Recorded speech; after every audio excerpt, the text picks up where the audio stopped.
Hi అండి. వంటశాల cooking ఛానల్కి స్వాగతం. ఈరోజు మన ఛానల్లో టమాటా రైస్ ఎలా తయారు చేసుకోవాలో చూద్దాం.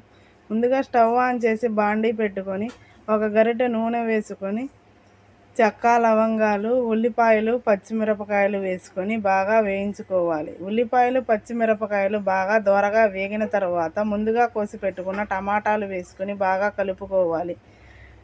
టమాటాలు, పచ్చిమిరపకాయలు, ఉల్లిపాయలు బాగా వేగిన తర్వాత 1 టేబుల్ స్పూన్ పసుపు, 1 టేబుల్ స్పూన్ ఉప్పు వేసుకొని 1 టేబుల్ స్పూన్ కారం వేసుకొని బాగా ముక్కలన్నింటికి పట్టేలాగా కలుపుకోవాలి. తర్వాత ముక్కలన్నీ బాగా మగ్గిన తర్వాత 1 కప్పు ఉడికించుకున్న అన్నాన్ని వేసుకొని ముక్కలన్నింటికి బాగా అన్నం కలిసేటట్టుగా బాగా కలుపుకోవాలి. అంతే, tomato rice ready. Thanks for watching. Please subscribe.